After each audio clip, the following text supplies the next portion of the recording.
Tema 8, subtema 1, pembelajaran 2. Jenis cerita fiksi. Cerita fiksi adalah cerita tentang peristiwa-peristiwa yang dapat menghidupkan daya khayal anak. Cerita fiksi adalah cerita yang tidak benar-benar terjadi, atau cerita khayalan yang dibuat oleh pengarang. Cerita fiksi dibedakan menjadi beberapa jenis. Yang pertama, cerita jenaka. Cerita jenaka adalah cerita pendek yang berisi kebodohan atau kecerdikan seseorang dan menimbulkan senyum dan tawa bagi pembaca atau pendengar. Jadi cerita jenaka ini bersifat lucu. Contohnya adalah Si Kabayan.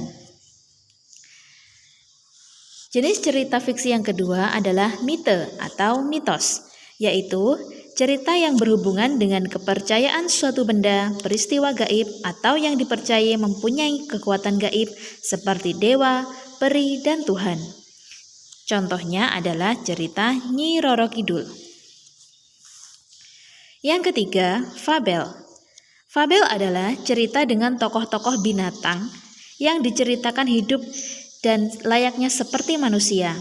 Jadi, fabel tokohnya adalah hewan yang dalam cerita itu memiliki sifat atau watak seperti manusia. Misalnya adalah si kancil. Yang keempat adalah legenda. Legenda merupakan cerita lama yang mengisahkan riwayat terjadinya suatu tempat atau wilayah, kejadian alam, asal-usul suatu benda, atau kejadian di suatu tempat atau daerah.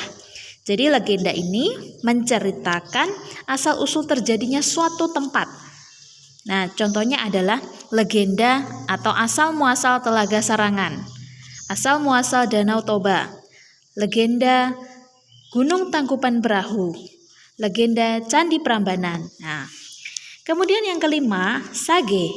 Sage adalah cerita lama yang mengandung unsur sejarah, misalnya kepahlawanan. Contohnya ada cerita Ken Arok dan Ken Dedes, Jaka Tarub, Lutung Kasarung, dan sebagainya. Cerita jenaka, mite, fabel, legenda, dan sage termasuk dalam dongeng. Dongeng merupakan cerita rekaan mengenai sesuatu yang tidak pernah terjadi. Nah, dongeng ini termasuk cerita tradisional yang disampaikan secara turun-menurun. Selain kelima jenis cerita fiksi di atas, ada pula cerpen dan novel.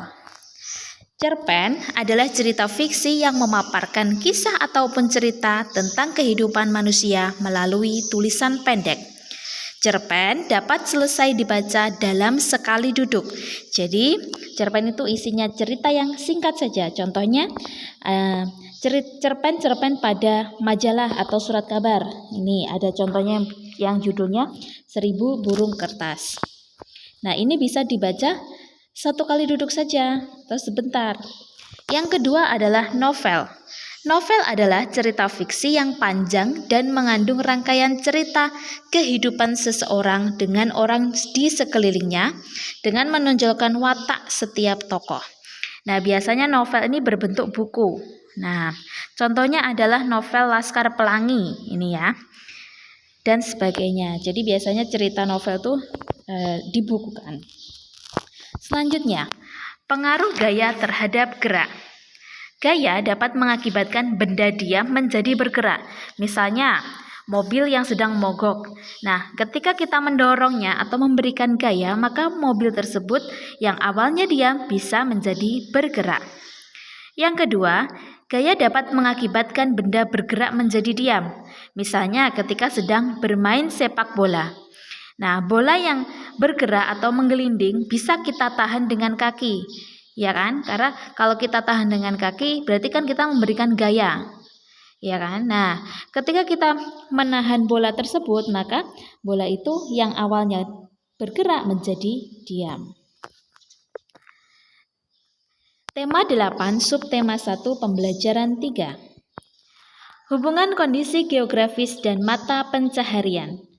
Kondisi geografis suatu wilayah mempengaruhi mata pencaharian penduduk di wilayah tersebut. Contohnya ya, jenis pekerjaan menurut tempat tinggalnya. Contohnya di dataran rendah ya, karena wilayah dataran rendah ini biasanya banyak tanah yang bisa dijadikan persawahan, maka pekerjaan penduduknya kebanyakan menjadi petani.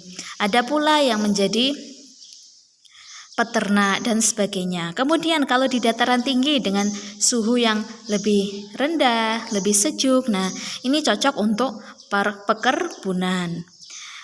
Nah, makanya banyak yang menjadi pekebun di dataran tinggi. Nah, karena alam di dataran tinggi juga biasanya indah, maka di dataran tinggi juga banyak yang menjadi banyak yang dijadikan tempat wisata. Kemudian di pantai, karena di pantai itu ya banyak sumber daya ikan, maka banyak pula penduduknya yang bermata pencaharian sebagai nelayan. Nah, kemudian selain berdasarkan daerah tempat tinggalnya tersebut, mata pencaharian penduduk yang ada di desa dan di kota juga berbeda. Jika penduduk yang ada di desa kebanyakan menjadi petani, peternak, pedagang, pekebun, berbeda dengan yang ada di kota. Nah, karena kota itu banyak industri, banyak kantor-kantor, maka banyak yang bekerja sebagai pegawai kantor, pegawai bank, pedagang, kemudian banyak yang membuka bengkel, ada pula yang menjadi buruh pabrik, dan sebagainya. Selanjutnya, tokoh dalam cerita fiksi. Tokoh adalah pemeran dalam cerita. Nah, berdasarkan wataknya, tokoh dalam cerita dibedakan menjadi 3. Yang pertama, tokoh protagonis, yaitu tokoh yang mendukung cerita atau tokoh utama. Nah, biasanya tokoh protagonis ini berwatak baik. Yang kedua, tokoh antagonis, yaitu tokoh penentang cerita. Biasanya tokoh antagonis ini berwatak jahat. Yang ketiga adalah tokoh tritagonis, yaitu tokoh pembantu. Nah, baik tokoh protagonis maupun antagonis ya. Nah, ini biasanya disebut sebagai tokoh penengah. Nah, dan tokoh tritagonis ini berwatak netral. Nah, tokoh dalam cerita berperan sebagai pembawa pesan, amanat, moral, dan sesuatu yang ingin disampaikan pangeran. Oleh karena itu biasanya tokoh dalam cerita ini memiliki watak atau penokohan ya yang bisa kita jadikan pesan moral. Selanjutnya, keragaman karakteristik individu. Nah, keragaman karakteristik individu ini merupakan perbedaan ciri-ciri khusus pada individu. Keragaman individu dapat berupa keragaman fisik dan keragaman sifat. Nah, keragaman fisik itu misalnya ada yang rambutnya keriting, ada yang rambutnya lurus, ada yang kulitnya sawo matang, ada yang kulitnya putih, itu keragaman fisik. Ada yang tinggi, ada yang rendah, ada yang kurus, ada yang gemuk. Nah, itu fisik. Sedangkan keragaman sifat, misalnya ada yang pemalu, ada yang pemberani, ada yang dermawan, ada yang kikir. Nah, seperti itu. Nah, karena adanya keragaman individu ini, maka kita harus saling menghargai setiap keragaman. Nah, dengan cara apa? Dengan cara saling menghormati. Nah, itu saja yang bisa Ibu sampaikan.